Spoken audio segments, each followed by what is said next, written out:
I should have given you his number, because he gonna probably try to call me. He's gonna probably try to call me. Hey, y'all, hey, just hold on. So tall they grow to the sky.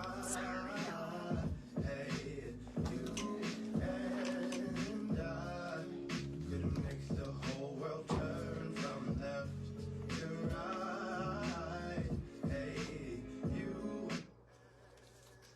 It's Relationship Talk with Dr. Adrian. Real talk with real people for real solutions. And y'all, tonight's conversation is going to certainly be a real one. And so I am waiting on my guest, who is not from Atlanta.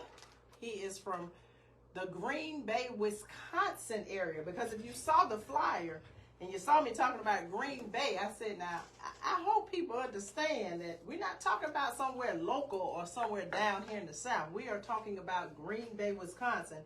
And tonight I have the privilege to have in studio, once he gets here, the first black superintendent of the Green Bay area public schools. And so y'all, you know, here we are in 2024, and it's Black History Month. So I definitely wanted to make sure that as we go about this very important conversation, I don't know what just happened. I think we just lost power. Can you hear me? Because I can't hear anything. Yeah. Keep on. All right. Well, I can't hear myself, but hopefully you all can hear me. But as we go about celebrating Black History Month, and so, you know, if you are a person of color, a black person, y'all, Black history is every single day. But we live in a time where we are still having conversations about black people doing something for the very first time. And so tonight's guest is the first black superintendent of the Green Bay area public school system. And so I asked my producer if he knew anything about Green Bay. And so y'all, if you know anything about the Wisconsin area and the Cheeseheads and Green Bay, it is a very cold climate. And it is not populated by minorities still. And so we are going to have this conversation tonight. But I was talking to someone earlier today. As a matter of fact, I was talking to two different people. And we were having a conversation about how it can still be challenging when you are when you are a black person in a leadership role in any organization, and how when you want to give a person that looks like you an opportunity, that you really need them to come in there and bring their A game. Because the last thing that you need is to put someone in a position, and y'all, we're gonna say what it is tonight, because what I'm talking about is another black person. So as a black person, if I am in a leadership role and I put another black person in a position, I need you to come in there and not try to act like we friends, not try to act like I'm your cousin, not try to act like we down like that. I need you to come in there and to bring your A game, because we are still living in a world where, as black people, we got to be twice as good and 3 times as qualified. So the worst thing that can happen is when you're in a leadership role as a black person, you give another black person an opportunity, and then they come in there and they slacking and they half-stepping. So we got to do better, because just because we look alike, y'all, that's not enough for you to come in the door. Once you get through the door, it's what are you going to do with that opportunity? Because other cultures give each other an opportunity all the time. You know, in other cultures, they will give the people from their culture an opportunity. But a lot of times those people are going to come in there and they're going to outwork everybody that's there, because they understand that the person that gave them the opportunity, their reputation is on the line. And so as black people, y'all, we still are living in a world where people are still becoming the first black this and the first black that. But when I thought about it today, I was actually having lunch with some individuals, and I said, you know, it's really not that odd that we're still having first black this, that, and the other, because when you think about the fact that we are 400 years behind our counterparts. And so I know a lot of people want to debate that, but when you're an enslaved people for 400 years, I don't know if we'll ever catch up. I don't think we can ever catch up, because unless time completely stops, which we know is not possible, then I don't know how you catch up. So we will never have the same level of wealth that our counterparts have as a majority people. That's never going to happen for us. So the percentage of black billionaires and millionaires will always be less than our white counterparts. And y'all, it's because they have a head start, a 400-year head start on us. You can't win a race when somebody's 400 years ahead of you. Now, that does not mean that we can't be successful, so don't get me wrong. Yes, we can be successful, but the success that we amass is still not going to be on the same level as them. So, it's Black History Month, y'all. And when you black, Black History Month is every day, because you carry your history with you. You know, those of you who have been listening to me and following me, you know that I am from Tuskegee, Alabama. And when I met with the two individuals that I met with today for lunch, neither of them have been to Tuskegee, but immediately said, oh, that's a very rich history. And yes, it is, because between the syphilis study, the Tuskegee Airmen, you know, Booker T. Washington, George Washington Carver, Tuskegee is very, very rich in history. But Tuskegee is still very behind. And that was one of the questions that I was asked. How progressive is Tuskegee? And I said, unfortunately, Tuskegee has not grown. Tuskegee was further ahead when I was growing up, because the businesses were black owned and the community was more of a thriving community back then than it is now. We don't have any industry in Tuskegee. And so there are a lot of things that are needed in order for Tuskegee to thrive. But when I think about who I am as a person and the pride that I carry with me as a black woman, it was instilled in me in Tuskegee. Not only by my parents and my family members, but the community as a whole, because we were taught to be proud to be black. And because there were very few people of other cultures living in Tuskegee, and the ones who did live there, it was because they taught at Tuskegee back then Institute. That was the only reason why they were there. Now, my father's experience growing up was different from mine. When my father grew up in Tuskegee, there were a lot more white people that lived in the city of Tuskegee. But when I grew up, that was not the case. It was black owned and black run, which, you know, probably contributed to some of the stagnation. And I'm just being honest, y'all. Sometimes people in leadership roles stay there too long and they progress, but the community has not progressed. But I am still hopeful that before I leave this earth, that I will see Tuskegee become the thriving community that I know that it can be, because the history of the things that have been accomplished there and overcome there is a part of Black history. So, happy Black History Month. Don't let anybody tell you that our history does not matter and that it's not significant and that we don't need to continue to have the conversations about it, because we do. And it is incumbent upon all of us to make sure that the conversations continue. We don't need to stop talking about slavery, because if it existed for 400 years, why would we stop talking about it now? So we need to continue those conversations, because when we forget our past, it has the opportunity to repeat itself.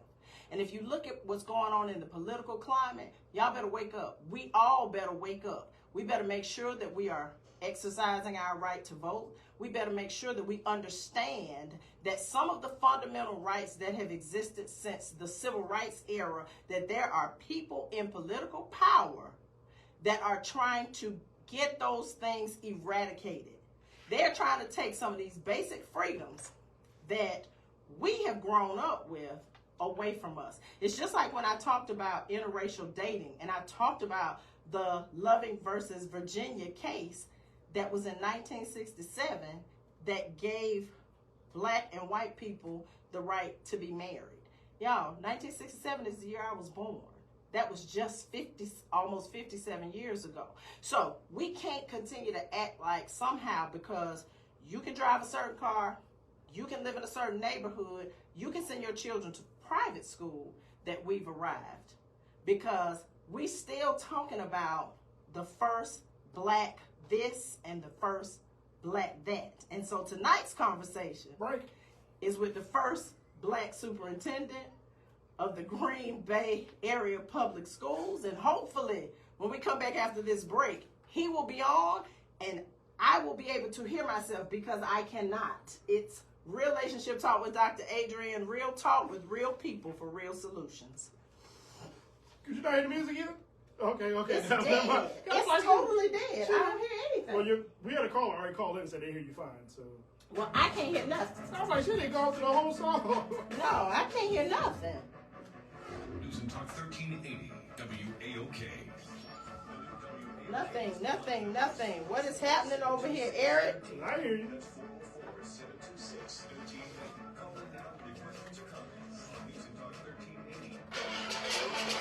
There you go. It's the new Rashad Ritchie Morning Show. Weekday from 7 a.m. to 10 a.m. So, have you heard from him? Can you call him? Politics, Oh my gosh. And my watch is dead. Hey, y'all, hey. Talk about it all. The Rashad Ritchie Morning Show. Only on News and Talk. Y'all, listen. This superintendent is going to be here. If you want to hear callers, you have to either be on the Odyssey app or...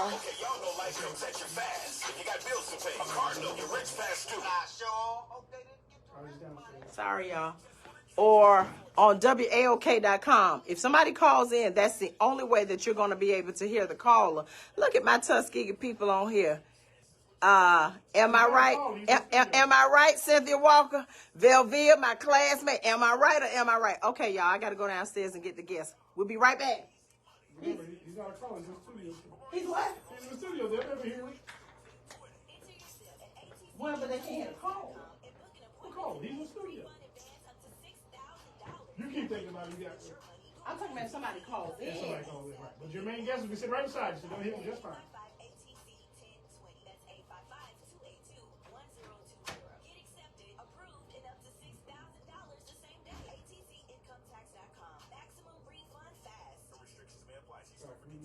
I'm John Morgan of Morgan & Morgan.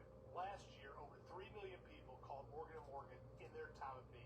And with over 1 million of those calls coming from previous clients, friends, and family. My name is Jason Williams. It was a rainy day, and I got hit from behind by a lady that was doing somewhere over 100 miles an hour is what they were saying. I've never dealt with anything like this before. Everybody that I talked to kept saying the same name, which was Morgan & Morgan. I was on hold for maybe 15 seconds when they come back and said, Jason, we will absolutely take your case. As a non-tech-savvy guy, any question that I had, if I called, text, or email, they got right back to me. They made it as easy for me as it could have been. Thank you for trusting us. We've become the largest injury firm in the world because we've won a lot. The word is out. Size matters. Reputation matters. We're America's largest injury law firm for a reason. With over 900 dedicated attorneys and climbing, we're ready wherever you are, whatever you need. The choice is easy. We're just a phone call away. Injured? Visit forthepeople.com for an office near you. Hello, I'm David Figueroa, co-founder of Melinda's. We make 32 craft pepper sauces that are thicker, hotter, and better. We use fresh, plant-based ingredients that you can see and taste. One try and you'll fall in love with Melinda's. Melinda's also makes spicy ketchup. On this side, High fructose corn syrup. in that first chair, and you can just come on in. Okay. Okay, all right. So look, that's all my junk over there. Just move it on out your way.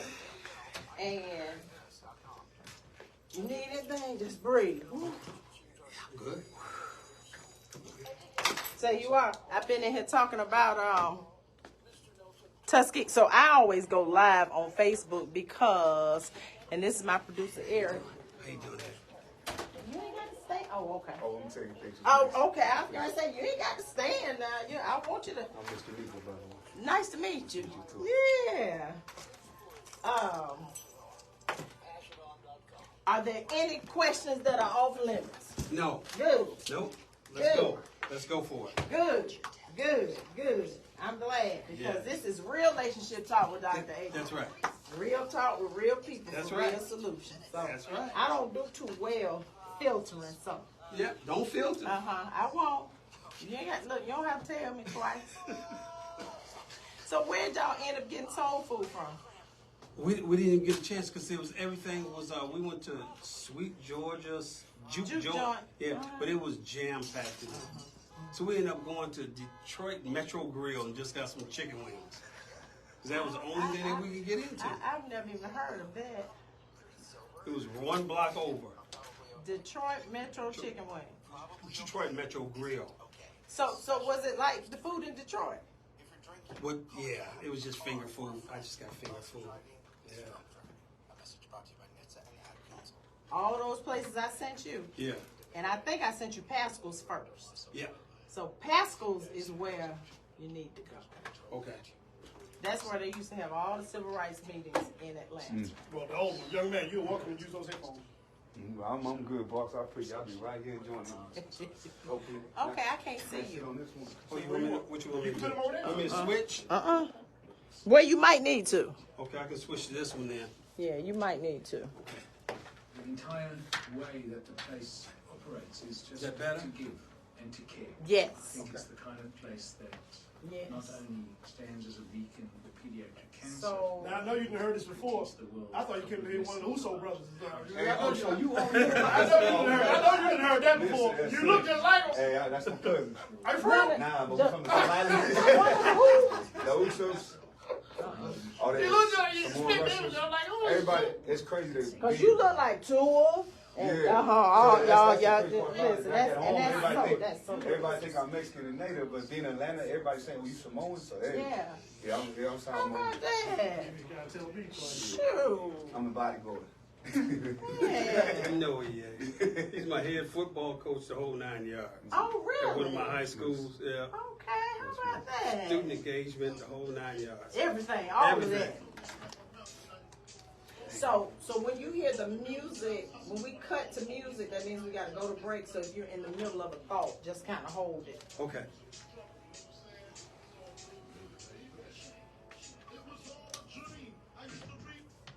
It's Relationship Talk with Dr. Adrian. Real talk with real people for real solutions.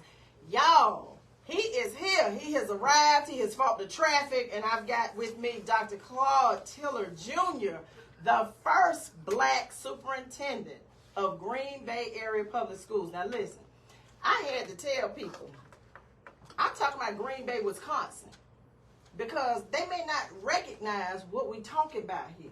This is a huge deal. And you are from Detroit. Yes, I am.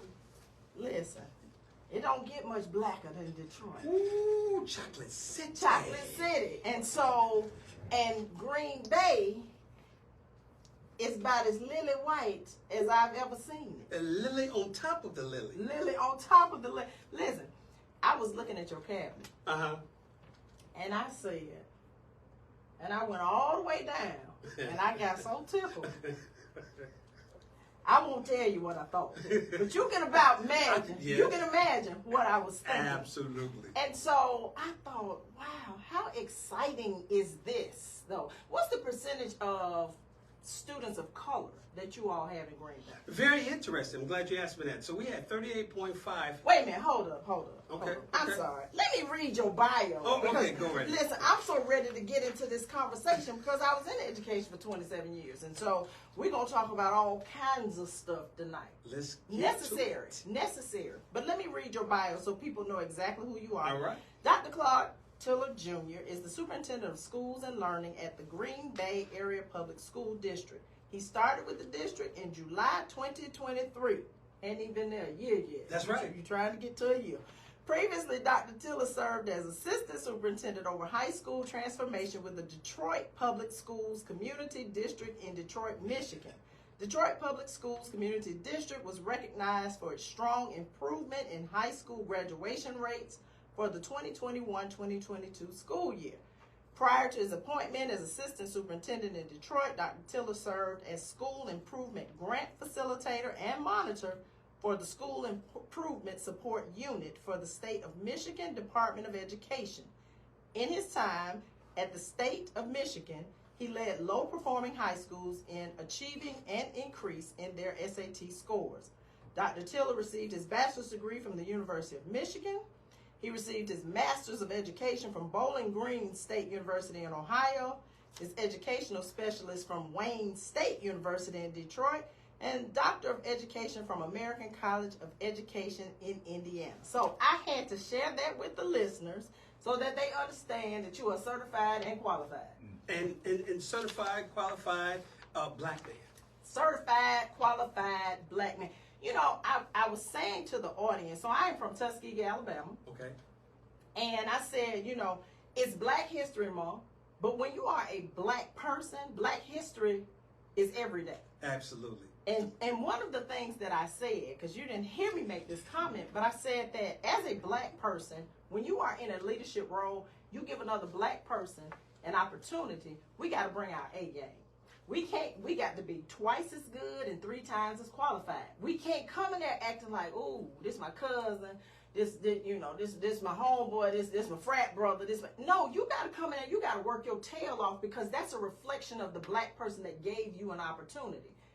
And people in other cultures do it all the time. Absolutely. They elevate their people to positions, but those people will go in there and they will work. And so that's what we have to learn to do too. Absolutely. It took 147 years for me to come as a black man to Green Bay. So what people don't understand is that not only do I have to walk a certain way, I have to talk a certain way, I can't hang out in certain circles. Absolutely. Because if I do not make it, heavy is the head that wears the crown. That's right. That's right. And if I don't make it, then that closes the doors for everybody. That's right. For the next 147 years. Exactly. Yeah. Absolutely. You know, and I said it's not amazing that we're still talking about first black this and first black that, because when you think about the fact that we're 400 years behind. Absolutely. They had a 400-year head start on us. And so we're not going to catch up, which does not mean we can't be successful, but we're never going to be at the same place because we can't stop time. Exactly. That would be the only way to do it, to stop time and give us 400 years to get there. Exactly. So we can't do that. And so tonight, I want our conversation to be, though, about some mental health, some diversity and inclusion. And because I was in education for 27 years at the elementary, middle, and high school level, and at an alternative school as a counselor and an assistant principal, I think I'm certified too to have this conversation with you. I think that just a little bit. Just a little bit. I know just a little bit, enough to be dangerous. That's right. Yeah, and so, all right. So I asked the question about the percentage of students of color in Green Bay. Yes. So basically, it's 38.5 Hispanic. We have about 5% African American. We have about 2% Asian Pacific, and we have about 0.1% Hmong. But what all that adds up to 61.5%, that means we have black and brown, 61.5% black and brown. So we are officially an urban city district. Absolutely. Yeah. And so when you look at the makeup, the demographics of your educators, your teachers, what does that look like? We had 90.2% white folk. Yeah. Yeah. Yeah. And so, you know, that's like when I have conversations about, you know, therapists. And so when I have black people who say, I had a white therapist and it just was not a good fit. And I said, you know, because here's the thing. The very first class that I took 32 years ago was cross-cultural counseling. And I was listening to Sister Soldier on my drive to Fort Valley State College and the speeches of Malcolm X. And when I would get to class, I was such a militant that my professor called me outside one day and she said, listen, I'm going to need you to get up off these white folk like this. Yeah. She said, I understand your passion. She said, but just fall back a little bit. Yeah. And I was passionate about it because I said, we have been through struggles. Yeah. Even struggles we haven't experienced personally. We've been through struggles, and so we can relate. Absolutely. When people are having challenges. And a lot of time, people who have not experienced anything don't understand. Right. And so what is the conversation that you are having with your majority white teachers about now your majority black and brown children that they have to serve? See, it's a couple things there. First of all, they equate, anytime, for the listeners out there, I'm a bald head man, so, and I wear bow ties. So first of all, they think that I'm a Muslim. Okay, they think that I like to fix bean pies, and that's not furthest from the truth. So I have to go debunking some micro aggressions before I even go into. They think majority of us, we like fried chicken and watermelon. I prefer my chicken baked. So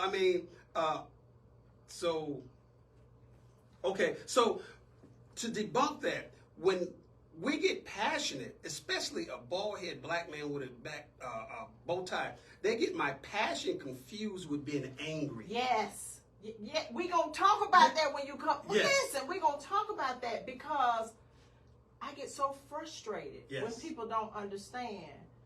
What I am is a type A Aries who was raised by a Leo Aries daddy and a little sweet Libra mama.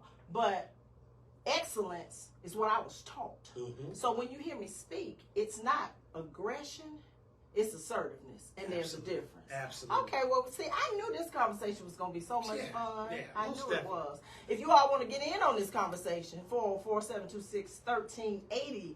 I've got Dr. Claude Tiller Jr. I had to go back and put that Jr. because your daddy did it first. So I had to give him his props. Absolutely. Jr. And he is the first black superintendent of the Green Bay Public Schools.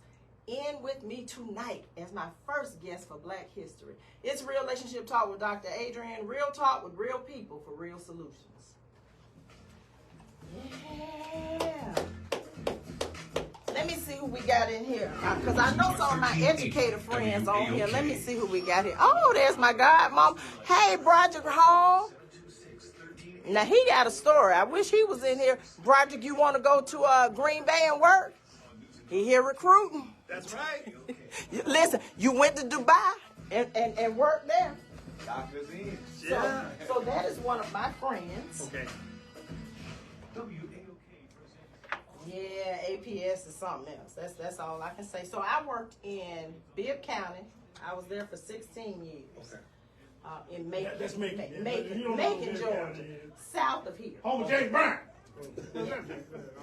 So I always say I traded one plantation and came north and got on another one. Didn't know it was just some different Negroes, but I got on another plantation, thinking that I was coming to where people were more progressive thinking, and they are in some regards, but educational disparities in Atlanta are separated by north and south like they are a whole lot of places. And so Fulton County school system is broken up. It's in the north and the south. Okay. Atlanta Public Schools spread it out, so it's in the north and the south as well. Okay. And so, of course, in the north, you have your more wealthy parents and families, and in the south, ironically, in Atlanta, in Fulton County, you do have some wealthy black people. That's changing. I was going to say, that's changing big time. Wealthy black people, but the mentality is not about the public school system. It's, oh, they ain't doing nothing. I put my child in the white private school. So when I first moved here in 2006, in 2008, I ran for school board. Okay. Because some parents approached me and they were like, you need to run for school board. And I was, because I always tell people I'm Rosa Martin Luther Malcolm. We can do it any way we want to. Your choice. However you want to do it, that's what we're going to do. And so I asked the hard questions. I'm not afraid of the hard conversations. And there was an incumbent who had been there for, I think, 17 years, unopposed, who happened to be a Tuskegee graduate. She went to school with my uncle. And so this particular little South Fulton area, you know, had this man who ran everything, who wasn't a mayor, but everything ran through him. Okay. And so when I got in the race, he called me into his office.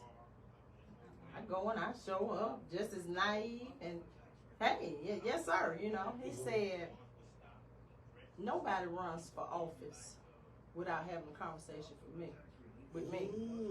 And I said, oh, I'm sorry. I thought you just pay your $200 to get on, you know, to register, do your application. And I said, I thought that was the process. He said, oh, you a smart man, son.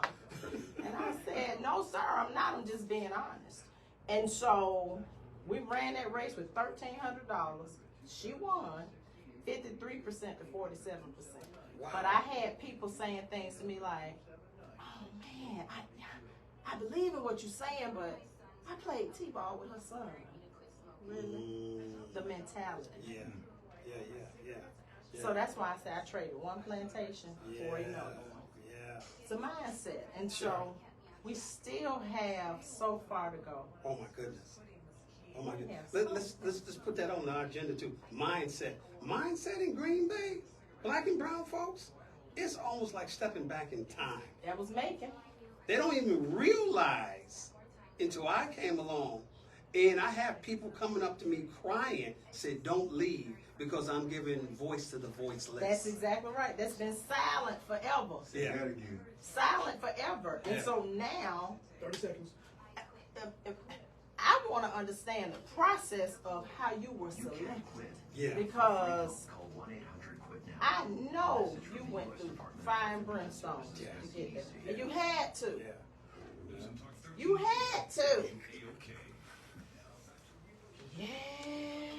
Real talk with real people for real solutions. Call us now at 404-726-1380 with your questions or comments on News and Talk 1380 WAOK. I'm just so excited you're here.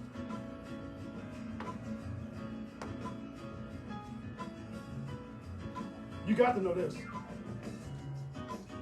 Listen, don't play with me with music, True. I'm taking care of business.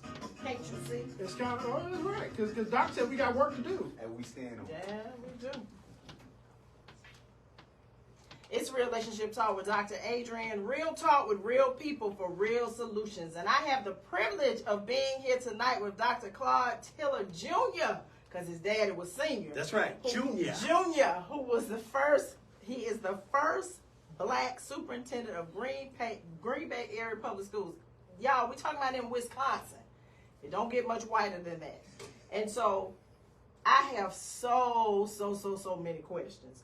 But one of the questions that I want to know is, what was that process like for you to become the superintendent? Because I know you had to be walking through the fire.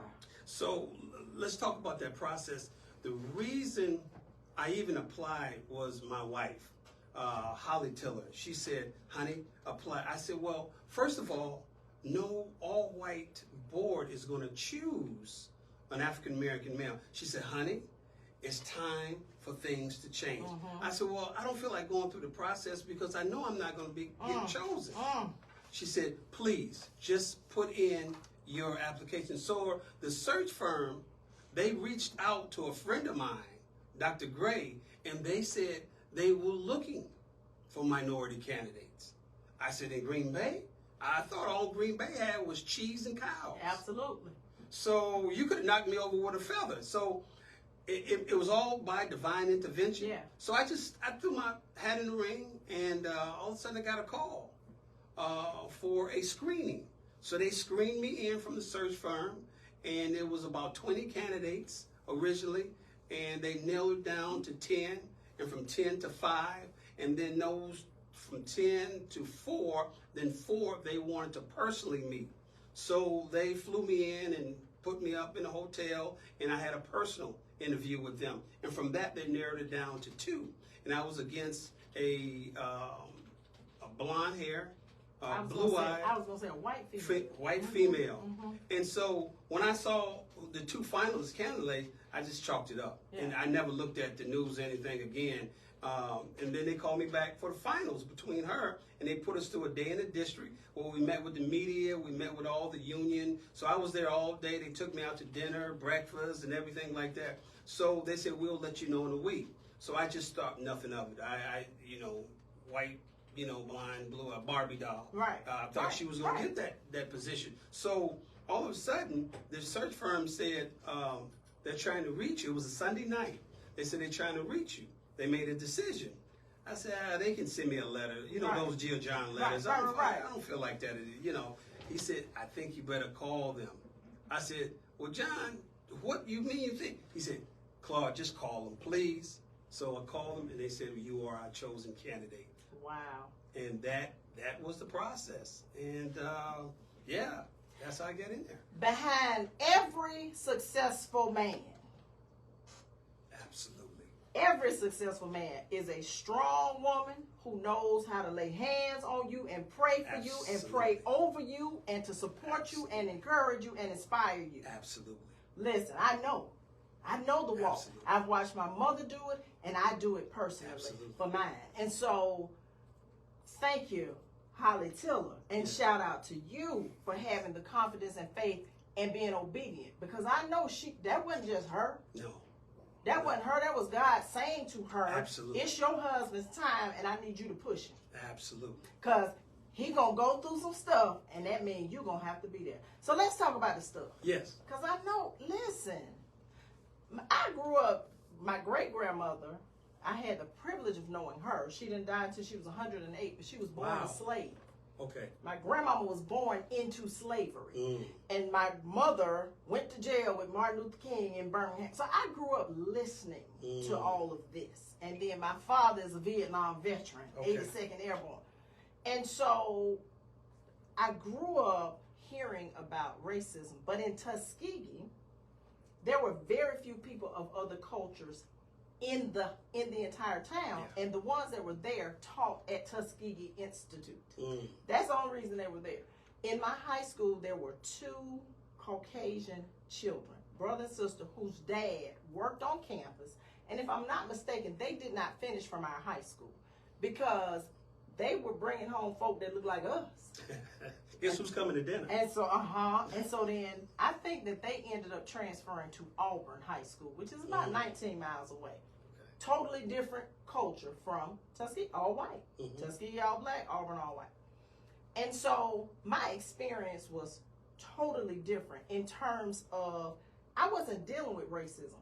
The first time I dealt with racism was when I went to law school at Mercer University in Macon, Georgia. And I had a Jewish professor to dismiss me from his office and asserted that I was there because of affirmative action. And I said, what in the heck? Where have I stepped into? Is this a time warp or something going on here? Because I went from Tuskegee to FAMU. So, again, Rosa Martin Luther Malcolm, you can't tell me nothing about who I am. However, that was a very humbling moment for me. Because that was the moment when I recognized I'm a black girl in a white world. And I ain't really making no real decisions, although my purpose is to make impact. And so as you have walked this walk almost a year, not quite a year yet, what are some of the challenges that you have faced in terms of race? From your board, from your community, and from the people that you are leading? Because I know there have been challenges. So, to be honest with you, the challenges has come sometimes from my own black and brown folks. Absolutely. And you know what's, and they say to me that I said I'm here to bring voice to the voiceless. And I have had literally people come up to me, females, and start crying and say, please don't leave us. And sometimes it takes me back. And I try not to tear up when I think about this, because what has transpired prior that you have been so oppressed and so pressed down that you cannot speak and you don't feel that you have a voice. Right. And you're almost the majority of the people that's here. But they have been conditioning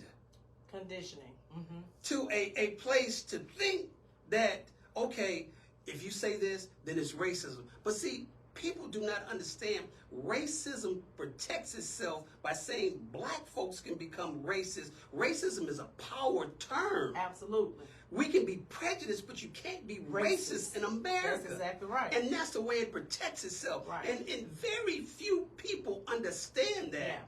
Yeah. Because they spew that out. That's exactly right. And it flipped back on them. They said, no, you can be racist if you say that. No, wait a minute. No, that's not. Racism is associated with economics. Exactly. So people don't understand that. Right. And so, we have to be careful about letting people spew a narrative that we then buy into. Excellent. Yeah. Absolutely. Because what it does is it quiets you and it makes you think that you don't have the right to stand up and ask questions and challenge things. Exactly. Yeah. So it has been, people have embraced me. People have said, I'm glad you're here. It's almost like when Moses led the people out of Egypt. And he said to them, he said, now let me part this Red Sea. Yeah. Now let's move together. Yeah. That's what I feel like. But people, as we start thinking, start talking, I have to be even killed. Because if I go 2 or 3 octaves too high, and I'm a black man with a bow tie, then it becomes passion, and it turns into, oh, he's angry. And I'm never angry. Right. Because you have anger when people can upset you. People don't upset me. My loved ones do. But, I mean, if you're not in that circle, you don't upset me. You ain't I'm on just that front passionate. row. You ain't on that front row. Absolutely. I'm not angry. No. And people do confuse anger and passion all of the time. With us. With us. And then as a black female, it's even worse because then you get the angry black female title. And I'm like, because I used to always say, now if I was a male, because I'm the female version of my dad, but we're both fire signs. And so I've studied astrology since I was 8 years old. I tell people it's a science. It's not witchcraft and hoodoo and voodoo. It's a science. And so he and I are both fire signs. So the same level of assertiveness and leadership that he has, I have. And I say, if I was a boy, nobody would question my assertiveness. But because I am a female, it's called aggression. And I'm like, I've never even been in a fight in my whole life. Because my daddy taught me you don't have the right to put your hands on anybody. Right. So, we have to get comfortable being uncomfortable and having these conversations. And unfortunately, we're going to be having conversations about race as long as this world exists. And that is the key in Green Bay. People get like somebody turned up degrees to 110 degrees in the room when you start talking color. Yeah. But they don't understand, in order to open that door, in order to fix some things that has been broken, you have to talk about what's been broken. But it's that privilege that comes out. Absolutely. Where they don't want to address that. Right. And they'll get up and say, oh, it's time. Oh, okay, can we reschedule? Reschedule what? Because I'm talking about white and black. What are you talking about? Right. Where are you going? Right. Come back. I want to talk to you. So I know that you are aware of what has happened in the state of Florida in terms of taking certain textbooks out, and if it talks about sexuality, if it talks about race, they literally have a governor who, he has done some things, and I'm like, how is this happening? Where are all the black folk in Florida, and how do you all band together and stop this? And I went to college in Florida. And so, have you run into anything like that in Green Bay where people are saying we need to remove certain books from the shelves because we don't want it to talk about race and slavery? It reared its head, but it quickly was gone away. Okay. We had Moms for Liberty, and there I believe They're at Appleton, which is not too far from Green Bay, and they came and talking about banning specific books, but they came one time and then it disappeared on that. We pretty much, as we move together, I have just reactivated, we're having a meeting February 20th, the Voices of Equity. And what happens in Green Bay, they get equality confused with equity. Absolutely. And it's a big difference. There's a huge difference. Can you explain to the listeners? I surely would. And I always like to paint this picture. So when you have equality, you give all kids the same pair of shoes. Yes. Everybody has the same pair of shoes. Notice what I'm saying, listeners. Everybody has the same size. Everybody. So they get up the next morning, they got to try to walk to school. A pair of shoes is too tight. A pair of shoes fits just right. And a pair of shoes is too big. So those kids with the big shoes and the too tight shoes, they can't come to school because it wasn't done equitably. Right. But now you go back and say, okay, I'm going to fit you up with a pair of shoes that fits you. Right. Absolutely. Now, once all the kids have all the shoes that fits them, now it's equitable. Right. All the kids get what they need in order to be progressive and move forward. That's the difference between equality and equity. But people get that confused in Green Bay, and they want to say, oh, we have DEI. This is such a buzzword. Everybody's on the DEI. Oh, my goodness. Choo, choo. They're on the DEI. Chugga, chugga, chugga, chugga, choo. On the train. They on the train. They on the train. Listen, but then you got places where they try to throw that out, too. We don't need to talk about that. In this corporation, in this company, we're not going to talk about that because we're fair to everyone. If you were fair to everybody, we would have never been talking about it from the beginning. Absolutely. Yeah. Absolutely, positively, unequivocally. Listen, one of the stories that I was telling the people that I had lunch with today, I said, Macon, Georgia was like being back in the 1950s. And I wasn't even born in the 1950s. And at the time that I lived there, we had a black mayor, predominantly black city council, predominantly black school board, and the city itself was right at 50-50. And I remember sitting in a counselor's meeting one day, and Microsoft or somebody had come in and they had donated all these computers. And we were having a discussion about where the computers should go.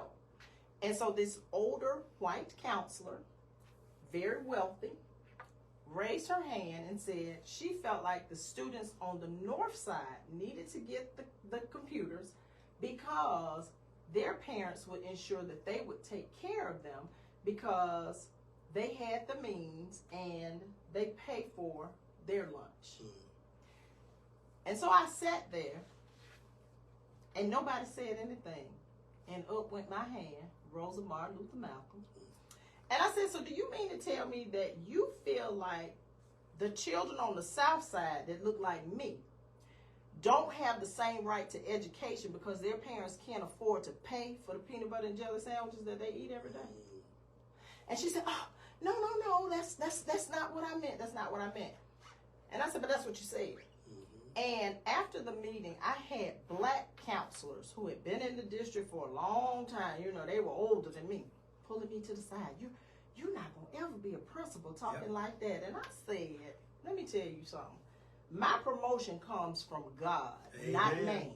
And I said, and so if it's wrong, I'm going to say it's wrong. And I said, so to say that kids should be penalized because their parents can't afford to pay for their lunch and breakfast, that they shouldn't have the equal opportunity to learn is wrong.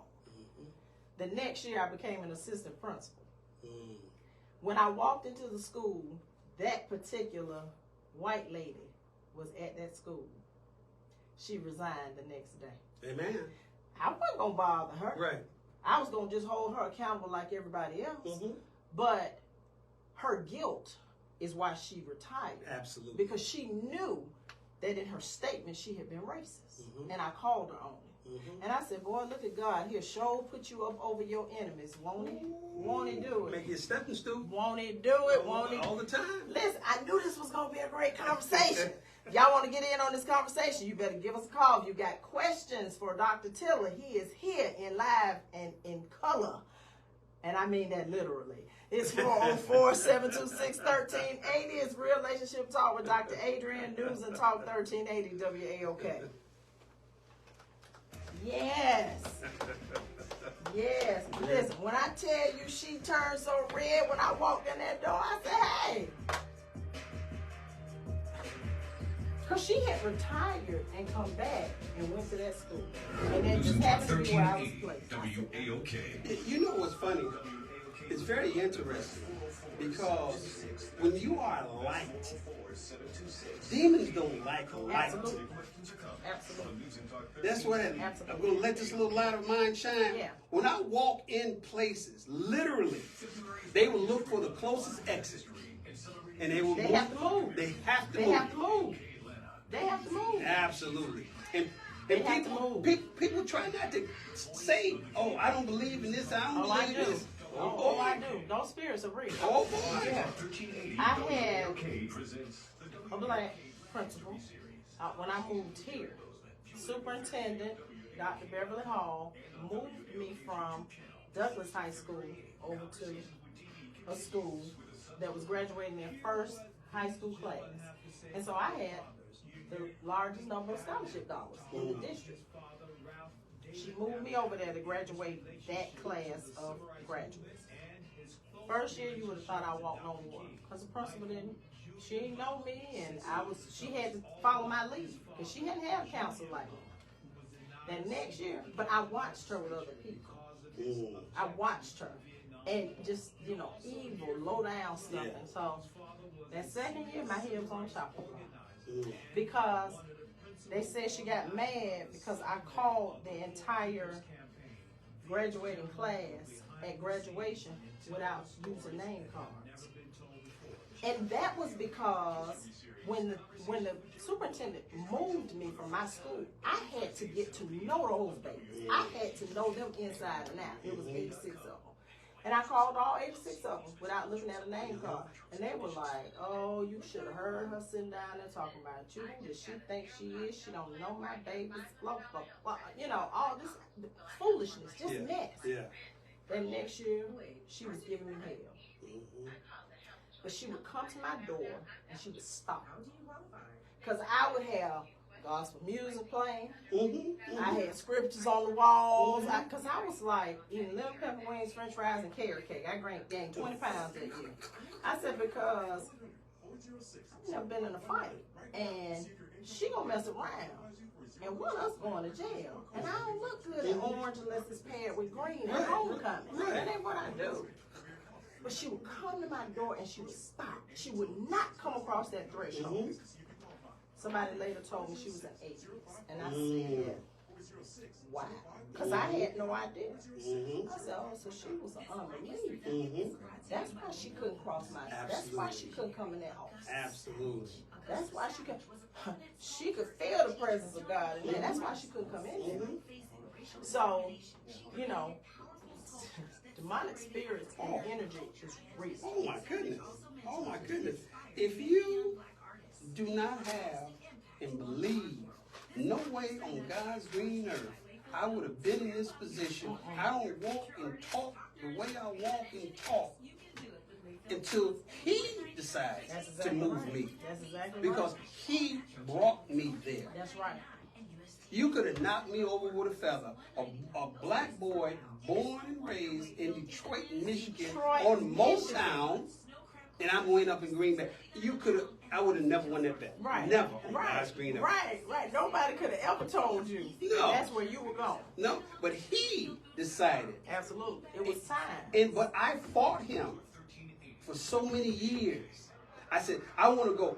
Lord, I don't want to go to no white district. I want to do this. I want to do this for my kids. He said, I need you. I need you. That's right. And I'm trying not to tear up now because we had that argument on the bed.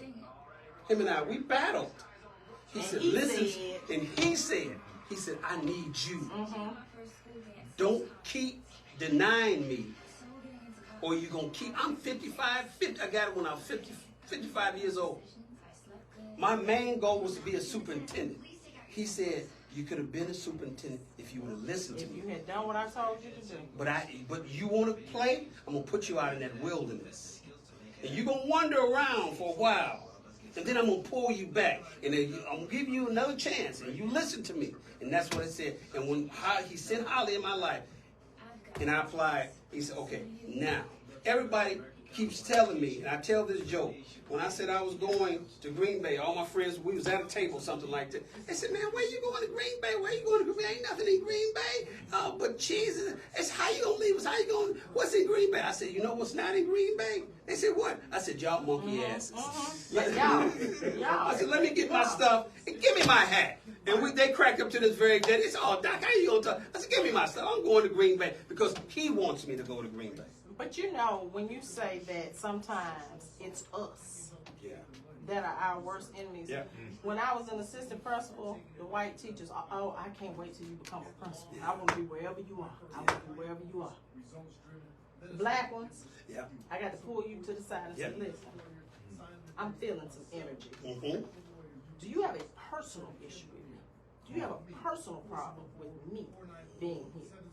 Oh, no, it's not that. No. I said, because I'm detecting something that has nothing to do with education. Absolutely.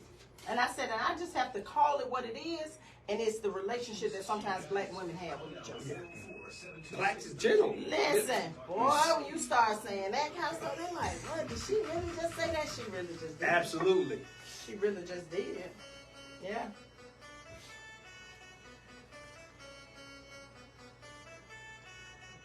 All right, I'm going to get to some of my questions now. It's Relationship Talk with Dr. Adrian. Real talk with real people for real solutions. I've got the real Dr. Claude Tiller Jr. Yes, yes, yes. The first black superintendent of Green Bay area public schools. And so we were having a lively discussion during the break just about obedience. And so everybody that's a listener does not share the same faith that we have. But, you know, when you are a believer, you don't hide it.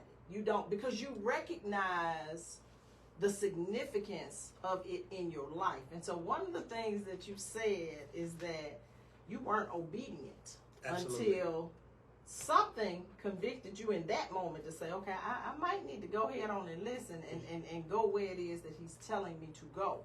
And if you're not a person of faith, you know, it's difficult for you to understand even a concept like that.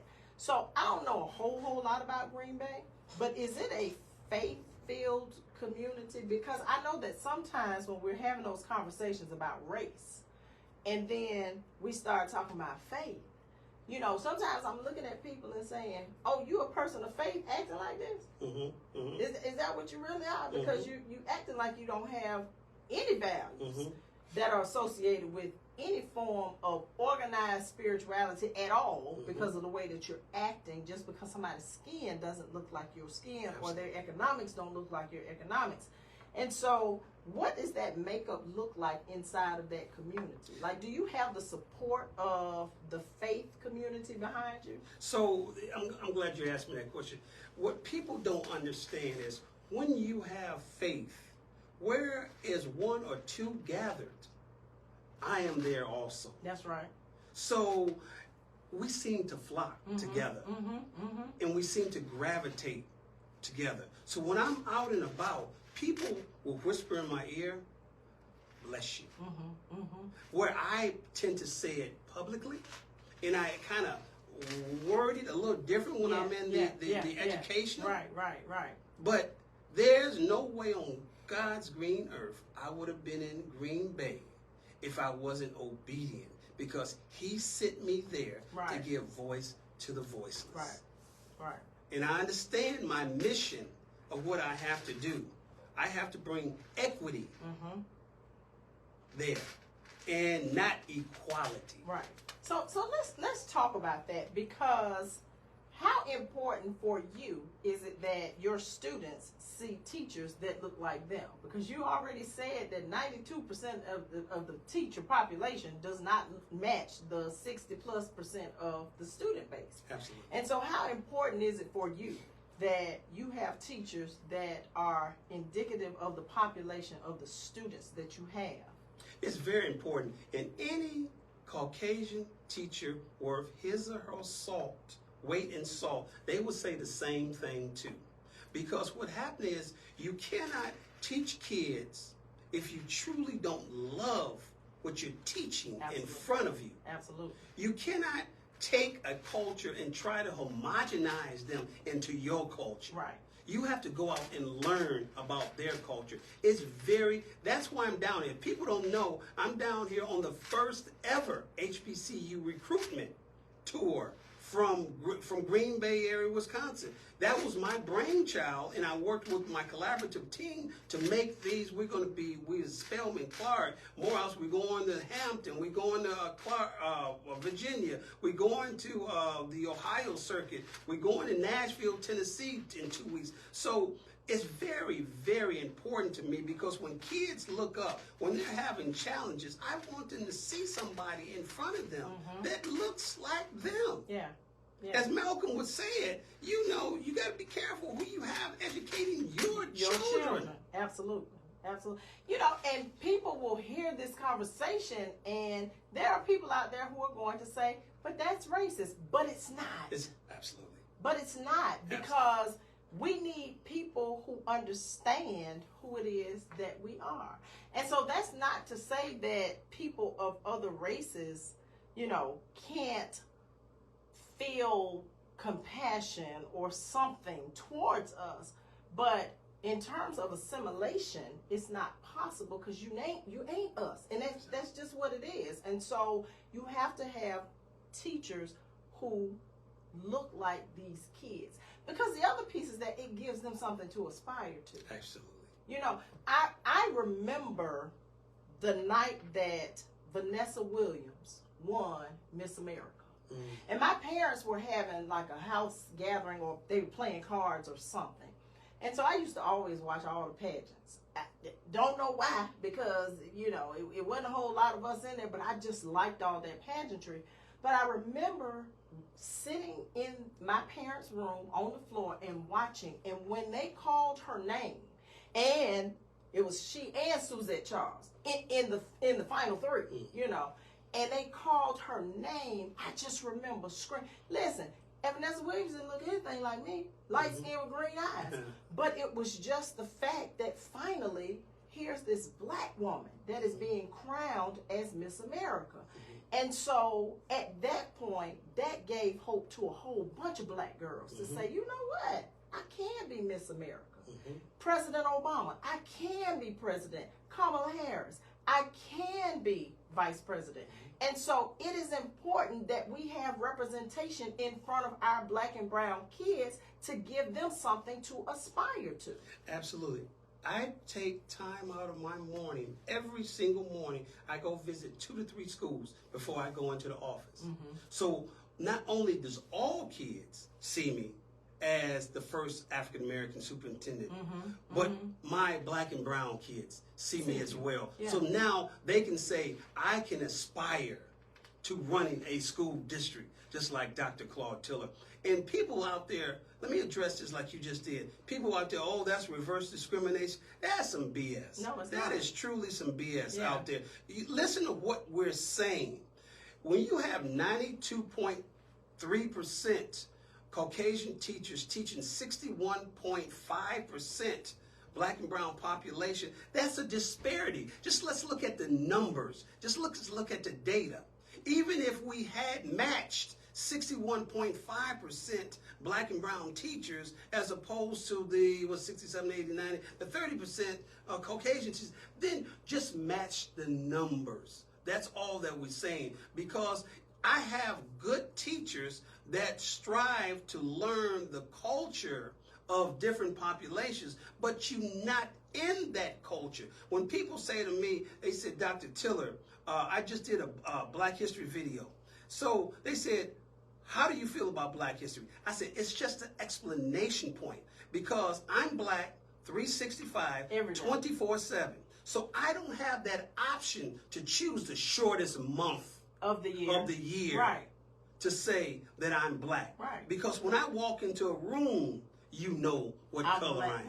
Right. And a lot of people just don't understand it when they say, why do you all have to continue to talk about race all the time? Because we live it all the time. Absolutely. We can't get away from it no matter what we do. And so we have to continue these conversations for other people to understand. Y'all, this isn't something I chose, it chose me. Exactly. And so because it chose me, I have to be bold and brave enough to have the conversations about it for the people who are not courageous enough to have the conversations about it. I want our people to be at the table and not on the menu. That's right. We have been on the menu for so long. Yeah. But now I want to move that we can choose and be at the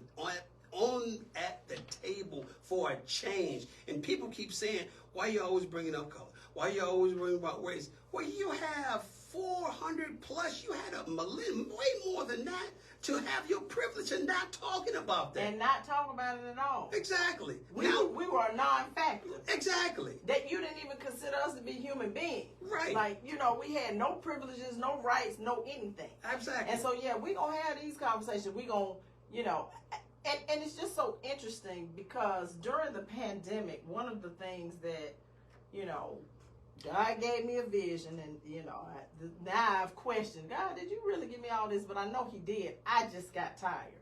But I wanted to open up a store on the scale of Walmart and Target that was black-owned, and every product was black-owned, black produced. And it was called True Black Essentials. And I actually started as an online store, but I paid for the software, and I couldn't find nobody black to develop the software, but I did find somebody brown to do it. Yeah. And I invested heavily because I said, once the bigger markets find out what I'm trying to do, they're going to shut me down. And so, you know, went on this journey, found these black people all over the world doing incredible things. Black woman from Kansas tried to challenge me on the name, and I stayed in litigation for 2 years, and I won. But at that point, I had invested so much money in the attorneys, I said, I don't want to do this no more, Lord. Yeah. So one day he might pull my coattail and say, didn't I tell you like he told you? Yeah. But for right now, I let it go. But I thought we should have stores, mega stores that we walk into, not just a section that y'all give us during February to say, oh, we'll sell your products. Absolutely.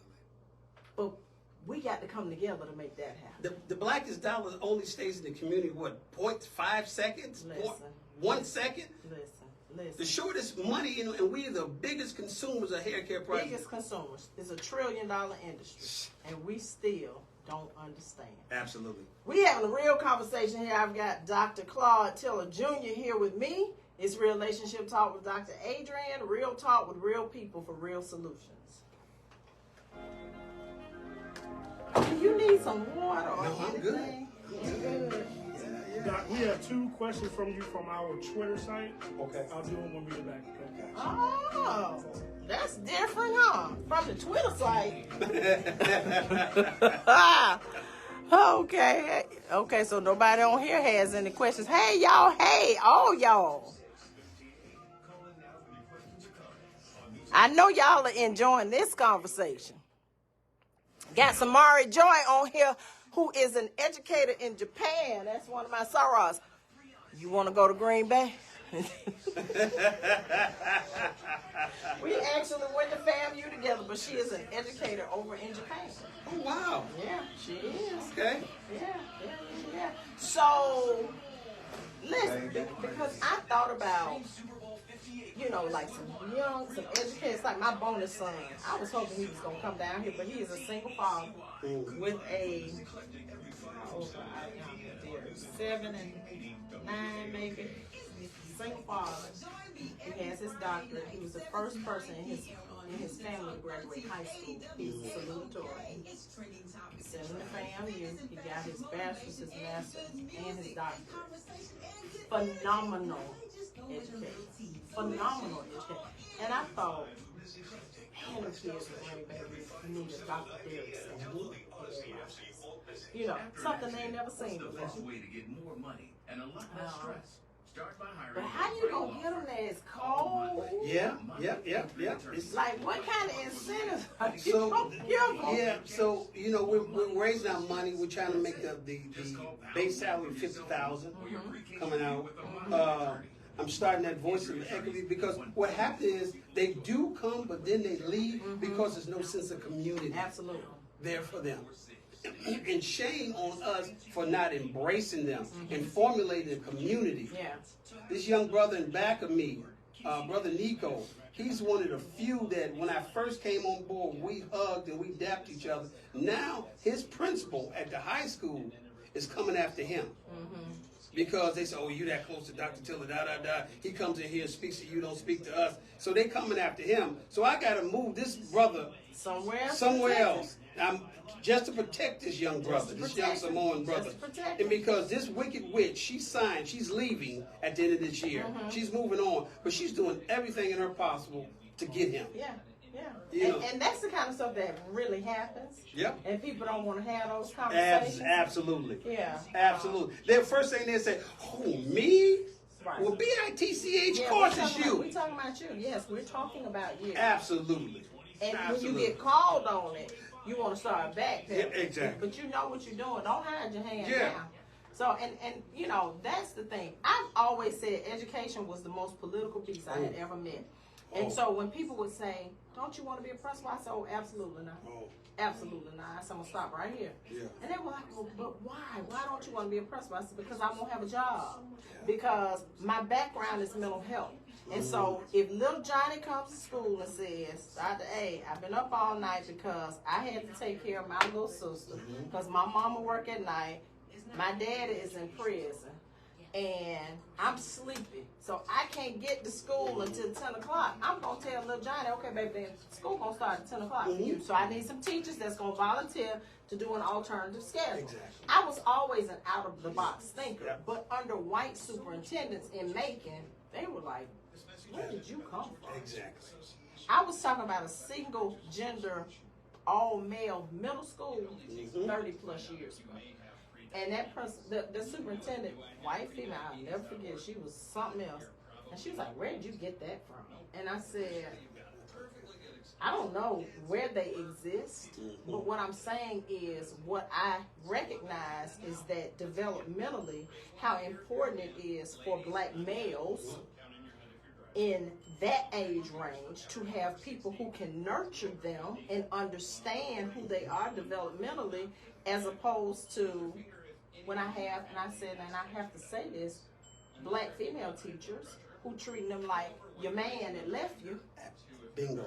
So I was having conversations and people were like, did she really just say that? She did. You are one of the few sisters I've ever heard say that in my life, because these black mothers are treating my black males as like their husband and their man. So when they come to school and you tell him to sit down, he gonna say, go F yourself, because I run my household. But you're a child, and you stay in a child's place. Absolutely. You got me riled up on that. Listen, but here's the thing. So I was trying to have these conversations about mental health 30 plus years ago, and I was the only one at the table having them. Nico, answer this for me. That's my wife. Tell them on the air. Folk didn't want to have those conversations. Yeah. Because it was too uncomfortable. Absolutely. So we're going to talk about mental health. Yes. Oh, this is definitely the one I got to ask. Oh, and I want to ask you this one too. His relationship talk with Dr. Adrian. I don't know why my producer just turned me on like that without letting me know. He knows that I talk all the time. Thank you, Eric. I've got Dr. Claude Tiller Jr. here with me, who is the first black superintendent of the Green Bay Area Public Schools. Y'all, that's Green Bay, Wisconsin. I need y'all to understand. He is a Detroit native, born and raised, y'all, in the Motor City. It don't get much blacker than that. Motown. And he is the first black superintendent in one of the places that is probably one of the most lily white places that I have ever visited. I have family there. I have cousins who live in Green Bay, Wisconsin. Okay. Yeah. And so I was like, wow, this is different. Because when you go to Walmart and you don't see folk looking like you, you know that you are in a predominantly white environment. And so here you are, straight out of Detroit, and you know, the grace of God who sent you there and said, it's your time. Yes. What do you think the most defining moment in your career was that made you say, I need to be an educator, not just for all, but for us in particular? Like, I got to do something in a way that shows the young men who look like me that this thing is possible. Can you think of a defining moment in your career? Yes. So people say to me, not so much in Detroit, but when I got to Green Bay, they said, Dr. Tiller, you always dress to the nine. You always have your bow ties on. Do you sleep in your bow ties? So some of them came up to me and being a little sarcastic, and I got it. They said to me, you're always sharp. And I respond by saying, yes, I'm sharp as my mind. Hence, Dr. Tiller. Right. And I'll smile, and they'll move on, because I know that was sarcastic. Absolutely. Yeah. So, you know, I'll respond back. But what happened was, I was in Detroit, and you know, we all have some people in our family, you know, that's been on the other side of the coin. Absolutely. You know what I'm talking about. On the other side of the track. Yeah. So, you know, I had some street pharmacists. So they were always dressed. They always dressed with the chains and cars and everything like that. So I said, wait a minute, I have to give my kids a choice so that they can see somebody that's dressed that they can compete with. Right. That's on the other side of the coin. So I started dressing in shirt, ties, every single day, and dressed meticulously. And I'm also was a single father, so I raised my daughter since she was 1.5. Wow. So I always wanted her to look up to her father. That's right. That's right. And when a man treats, I was her first love. That's right. And that's how it's supposed to be. And that's how it's supposed to be. That's how it's supposed to be. So now she has a role model when she looks at a husband before she has children. Notice the progress. She gets married, she has children. So, you know, I think about those type things as well. And she looks at her daddy. So I always had to put myself that step, so she said I can be proud of my father. Right. So those defining moments. My students looking at the street farmers, and I had to compete. And then my daughters, I raised my daughter since she was 1.5 years old. You know, I remember when I was in college, we did not wear a bunch of blue jeans. Yeah. I mean, like, we dressed. Yeah, absolutely. Like, not necessarily now in the School of Business and Industry at FAMU, they had a day where they were in suits and, you know, they in heels and they dressed up. But just for the most part, it was a different mindset. Yeah. It was a different time. And I remember when I started to see young men sagging their pants and just trying to have those conversations about, do you understand that this is a prison mentality, that's where this comes from, and that sort of thing. And so much pushback. Even pushback from parents saying, oh, they should be able to express themselves. And I would say, but when they come in this building, absolutely, they're not going to wear certain things. And so, you know, understanding sometimes the trauma that people's families have gone through that is carried on from generation to generation, and the impact, because one of the things I used to say, you know, because my background was not education, my thought process was always different. So I was always talking about medication. I was talking about behavior differently from educators, because for a lot of them, it was, they should be able to just go eat their breakfast and come in here and sit down. And I was saying, do you understand that for children who have been molested, have drug-addicted parents, don't know their parents, have an incarcerated parent, that they are carrying something into your classroom that you don't understand, interferes with the ability to understand ABCs and 1, 2, 3s. And that was such a foreign concept in education because nobody wanted to talk about mental health.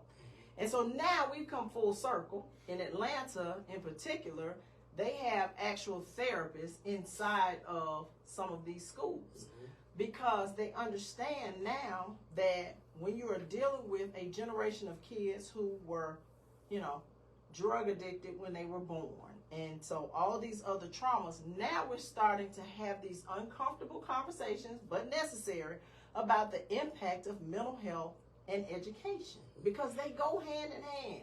If you don't address the mental health issues, then it's not very likely that the educational piece is going to be very successful. So, in Green Bay, what are y'all doing to address mental health issues? So that's a good question. So a couple of things.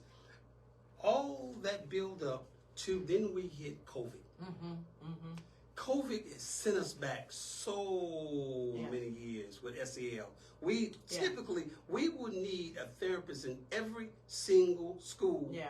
If I could have a magic wand, every individual kid would have their own private therapist. Yeah. Because COVID has set us back and has hurt our mentality so much that I was still in Detroit, and we had, for example, we had seniors that wanted to commit suicide because the socialization process for them had gone. It was gone. Yeah.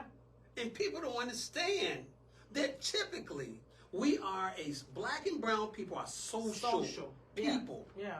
We love, we're very verbose. We're very, hey, brother, I'll see Brother Nico or somebody across the street. Hey, brother, how's it going? Man, and you know, we love each other up. We won't hurt nobody, but we're just verbose. That's just our culture. And when that socialization process stopped, that hurt a lot of people. So we at Green Bay, we have therapists and social counselors and social workers in wraparound services in each one of our buildings, but it is not enough. We don't have enough money to pay for what we actually need in order to counteract what COVID has done for us, not only academically, but the SEL, social emotional learning, for those of you who don't know SEL, that part has messed our mental health up so badly.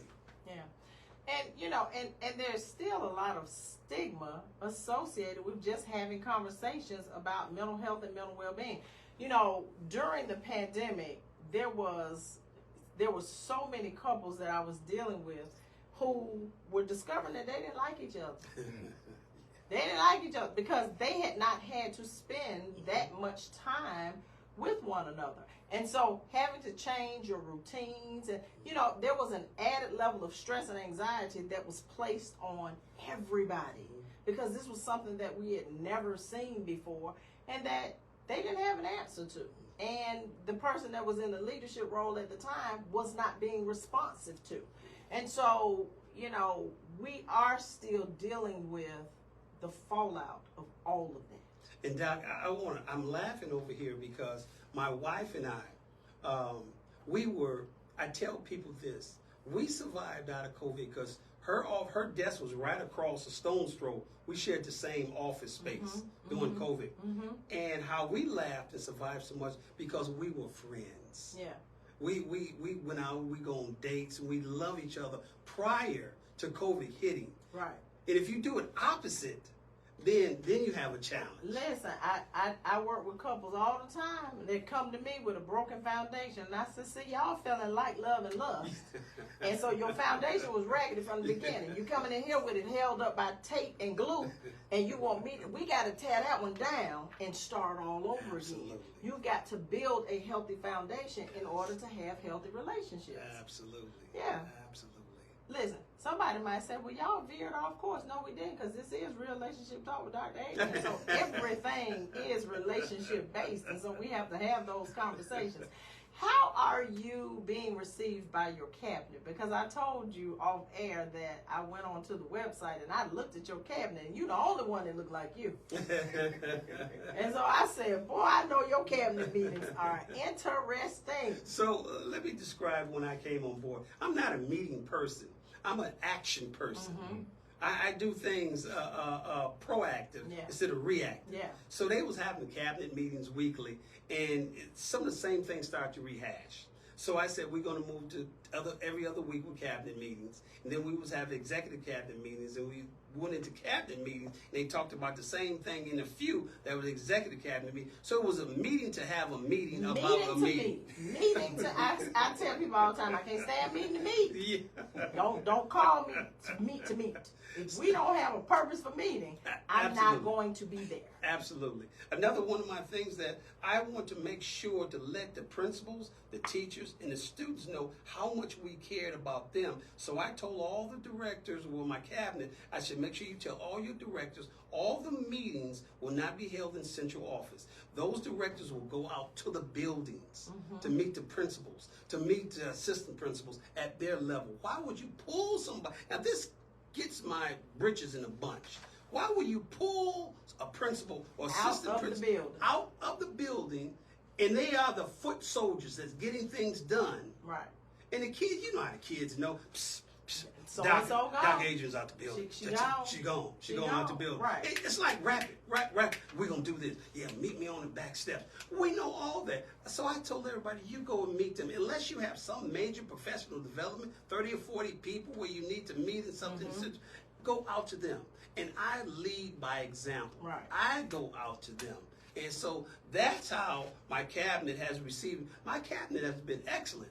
They have been on board. My deputy superintendent, my associate superintendent, they have been on board with my mission and vision statement of moving scores, moving test scores, getting the SEL in the buildings, make sure we're giving all the students that they need in order to progress forward. So in terms of economics, what does that look like for your student, the Green Bay area public schools? Because I heard you mention that it's an urban school. Yes. And so I always worked in Title I schools by choice. So I was working with the poverty students. And I've got students out there who are judges and lawyers and, you know, and they'll hit me up on social media. Do you remember you were my counselor? And I do. I remember my students. I've had thousands of them, but I'm like, yeah, I might not remember your name, but I remember you. And one of the things that they always say is that I made them feel like they could do anything. And one of the things I used to tell them is that I don't care about where you came from and who your mama or daddy is or is not, who raised you, or how much money you have in your bank account. You can do and become whatever it is that you want to become, even if you don't know what that is. And so that was my mentality, and that's why I always chose to work with impoverished students. So in terms of economics, what does that look like in Green Bay? So we have 67.5% free and reduced lunch. Okay. So that gives you some idea of where we are. Yeah. And it's growing. Yeah. So what happens is, I'm glad you mentioned that, teacher efficacy. People say to me, Susie, oh, poor Susie, she comes from a broken home. Yeah. She has, I said, hey, the hell to hey.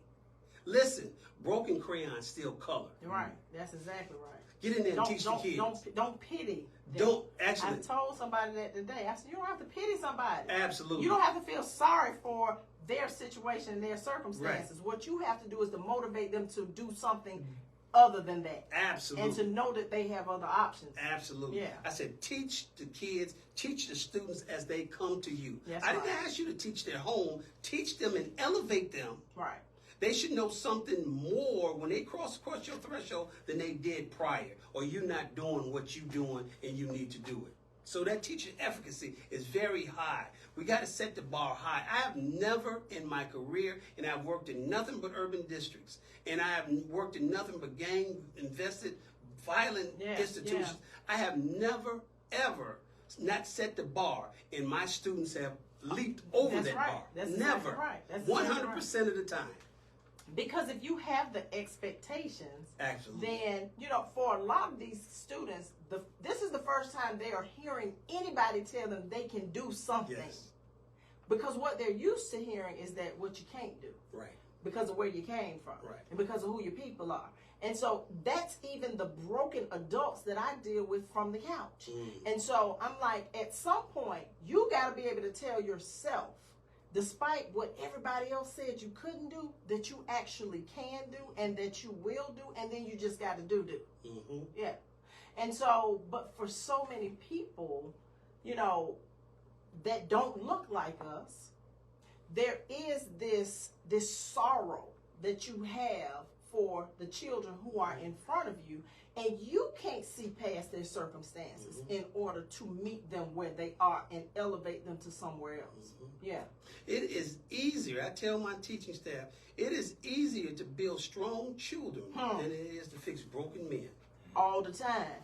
Frederick Douglass. Because I see the brokenness come to the couch all of the time. Yeah. All right then. Well, listen, we got a little bit more time left to have this conversation. Okay. I guess everybody's just listening tonight we got that Twitter. Because okay. Well, when we come back from the break, we've got a couple of questions that were posed to us on Twitter. It's Relationship Talk with Dr. Adrian, and I have Dr. Claude Tiller Jr. here with me tonight. Snooze and Talk 1380 WAOK. So the time goes by very, very News and Talk 1380 goodness. WAOK. It goes by very quickly. Yeah. So what type of industry exists in Green Bay? You know what? Anything dealing with wiping your behind is in Green Bay. We make Charmin. Okay. We make I was brownie. Gonna guess Charmin. I was gonna guess Charmin. We make brownie. Anything dealing with toilet paper, Kleenex. We make that cranberry ocean spray, cheese. What else? Lots of factory jobs. Yeah. Meat factory, meat pack. That's where we get so many Hispanics. Lots of meat factories. So, do you have the support of those corporations and industries to help support in education? So herein lies the rub. They want to keep the have and have-nots, and they don't know. I noticed that you can't slick a can of oil. So they'll rear their heads for a party. Oh, they show gigantic summer parties for them and everything. But that's about it. And that's the appreciation part. But they want to keep them at a certain level. Because what we need is for y'all to donate so I can bring these teachers in here. Absolutely. I Absolutely. need y'all to stroke some checks. Absolutely. So I can help some people with some relocation packages. Absolutely. That's the ask. Right. That's that. And I've been asking, I'm working with St. Norbert's, which is our local college, and also UWGB, which I just started teaching for them 2 weeks ago. So Tommy's mom was a counselor there. Oh. She was. Okay. 105 years ago, but she was. Yeah, so I peeped that game too. So they'll do, and they put Hispanics over the meatpacking industry there and everything, you know, and they keep them just enough happy. Throw these parties and everything, and just enough dumbed down To say they did something. Exactly. Yeah. Absolutely. To say that they have done something. Absolutely. So this is your opportunity on this nationally syndicated radio show to put everybody on the spot in terms of what you need. I'm just keeping it real. Yep. It is. Yeah. It is. So they can't say, well, we didn't know. Yeah, somebody heard it. Yeah. Somebody out there heard it. Yeah. And, you know, not only that, for all these other corporations, whether you in Green Bay or not, if you say that you support the advancement of education for black and brown children, stroke us some checks. Absolutely. I'm sure y'all have a foundation on them. So you can even get a write-off. Yeah. Oh, okay. All right. I'm just saying, this is your time. This is your time. Put them all on the spot. And then you got to talk about how, because I know that you have the relationship with the colleges. Yeah. But there might be some other people out here who say, you know what, I can relocate. I want to do something different. Questions. Oh, that's one of the questions. Okay, how about that? Okay, Yeah, so yeah. Okay. Perfect. Okay, good. We still got 3 minutes. Yeah, because, you know, I mean, listen, sometimes people decide they want to do something different. And you know what's very interesting, I've only been in Green Bay about 6 months, but it's nothing somebody cannot ask me about Green Bay that I don't know about. I do my homework, and they always try to catch or do little digs and say, do you know about Another this? one of the questions. What did you learn about Green Bay before you decided to? Okay. You got 2 more now. Look, you already prepared. Right. Already ready. You already ready. Yeah. So are custodial staff and cafeteria workers mostly black? Actually, we can't even get them. They're white. Yeah.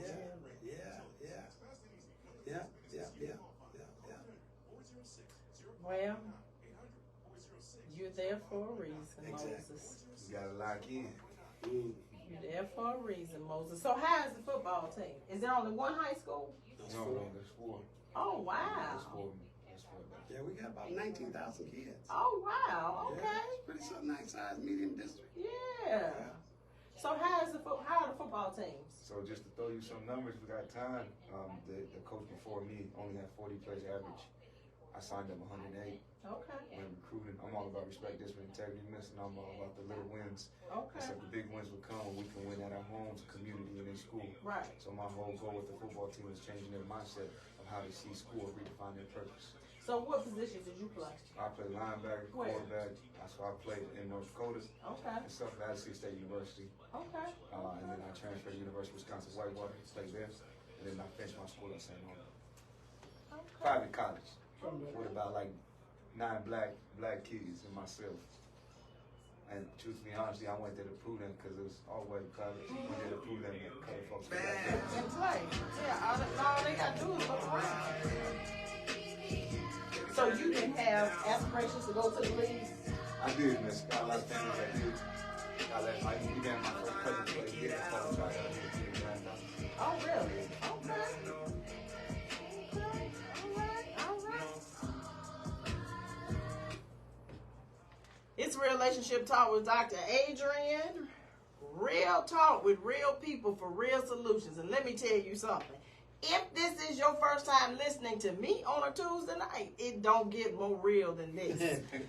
When it's Black History Month and we got to have conversations about black people in white places and education and all these other things, y'all, it's a real conversation. And for a lot of people, it gets uncomfortable.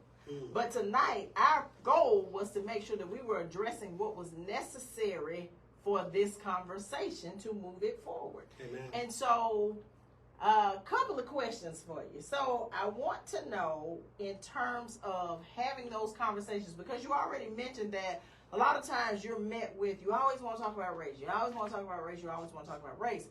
How do you manage those moments when the people are saying, you always want to talk about race, but we know we can't avoid the pink elephant that's in the room. You got to talk about it because it's impacting the progression of the students that you serve. So how are you having those conversations? So, to be honest with you, I don't know if it's my title, I don't know if it's my air that I have. They don't stop me from talking about it, but what they do is they really want to learn more about, because I talk about, I point out the point that when you're saying a microaggression, I point that out, and that is a learning process. So I paint it as a learning process for everybody that's involved. I'm not attacking anybody. I want you to learn better. I want you to look at life through a different lens that I'm coming from, that you may not have seen. I tell my whole cabinet there, you have been in the sauce for so long that you just don't see. You have jaded lenses now. Right. And I'm coming in from the outside in, and I'm telling you how this looked from the outside, and how do we go about changing this process. So what type of platform are the students being given? Because I can only imagine now that some of those black and brown students are now feeling like, hey, we got a black, just like we were feeling when we got President Obama. And we were feeling like now we have, the door has been opened for us to have some of these conversations. But when you talk about that oppression, and so sometimes not even having had a voice, not even knowing that there's a conversation to be had, how are you encouraging students to talk about some things that they might be feeling that are uncomfortable, but that they have not had a platform to even share before you got there? Sure. So, like, for example, I'll give you one of my high schools at Preble. They have a diversity, equity, and inclusion club. And they invited me to talk about the club. And at the club, it was 32 people in this club, and very diverse. And so I sat in the center, and I let them just bombard me with questions. I said, now, it's going to be uncomfortable. If you don't want to talk about it, then don't ask the question. I had the principal and everything. So now I'm starting to be invited. These clubs are starting to be re-energized and reactivated. Like I was talking about the Voices of Equity for the staff. That's starting to be reactivated and re-energized. And what happens is people need to understand that it was always there. The giant was always there. It was dormant. It wasn't dead. Right. So I'm just reactivating. I'm just making everything alive. You just waking them up. Exactly. That's all. Waking them up and saying it's okay to have a conversation. All right. We've got a couple of questions that have come to us through Twitter. And so my producer Eric is going to pose them to Dr. Tiller. From at WBAY.com on the X. Now I guess we got to get correct. That's the X. And one of them was kind of a joke, and they commented to what you said, Dr. Adrian. They said, did they really just call it Lily White? Yeah. Green Bay. But they said, yeah, I guess they did. So one of the questions said was, what type of decision process did you go through when you got the call to say, hey, congratulations, you are the choice. Had you thought about, okay, I am moving to a new place, don't know much about it, and they didn't hear you offer that you did your research. It's a totally different environment from in Detroit. What type of thought process and research did you do about the new place you were moving to? So before you even enter into any type of interview, you have to do your research. You have to make sure this is a place where that you want to move, or you just don't apply for the place. So the thought process was already in gear. It was already there. I was ready. I never go into an interview or any type of job thinking, you can call it what you want to. I call it being, you want to call it cocky, you want to call it arrogant. I never have ever went into a race, I ran track, or any job interview thinking that I wasn't going to be the chosen candidate. Right. That's the way it is. So it's a process that had begun prior, before I started interviewing, through the research, that I said, okay, I'm going to move here, I'm going to do this, I got some changes to make. So it was already there in my mind, the thought process. Another question from the X was, you congratulations on being the first in Green Bay, but they said, what about your colleagues in the surrounding areas of the state of Wisconsin? Are you the first period in the state, or are there other black superintendents throughout the state of Wisconsin? Now, I know I'm the only black in the area. I don't know about the state. No, because we had Dr. Jennings. He was at Madison. So no, I'm not at the state. But that's where the university is, correct, Madison? Yes, that's where yes. So no, I know he's left out now, but I know I'm not in the state now. I do know that. Just in my area, I'm sure. Okay. And the last one from X is, if people were interested in finding out more information, I'm sure Dr. Adrian's going to ask you this here soon. Where can they find that out? So you don't have to do it right now, because I guarantee you that's one of her last questions for you. It absolutely is one of my last questions. And so before we get to that last question, though, so I want to know about your vision for this school system, because I know you had to go in there and you talked about your vision. So I want to know, though, what's your vision, but most importantly, what are your needs? What's your ask? Because you got listeners out here that can stroke some checks, or can at least nod some folk who can stroke some checks, whether it's a corporation and a company. So they don't have to just be in Green Bay to help you all out. Tell people what it is you're looking for and what it is you want to do and plan to do. So one of my visions is we need more minority teachers in Green Bay area public school system. But what happens is, Dr. Adrian, we was on, she said, "Oh, Green Bay is so cold. We have to have somebody to write a check that when we have teachers to come, that they can help out possibly with their housing, because in their area where they can kind of mingle and be together and make a community together. So we need somebody to help us bring some educators into Green Bay that's black and brown. So my vision is we have 92 or 90.2 somewhere in there % Caucasian teachers and 61.5 black and brown. I want to lower that number. I want to have more minority teachers, at least equal as the Caucasian teachers in my district, so that they can collaborate together for the betterment of the children and truly bring equity to Green Bay area public schools instead of equality, which is the difference that we talked about. Yeah. And so, all sorts of things are going through my mind. If there are builders out there who are building subdivisions, you know, they need to be partnering with you. Absolutely. So that some of this affordable housing for individuals, these teachers that you want to bring up there, so that they can have nice places to live. Not, you know, and not have to struggle to see what this looks like, because they get all kind of money from the federal government to provide for building some of those houses. So if they out there listening, you need them. That's right. And I want Green Bay to also be known.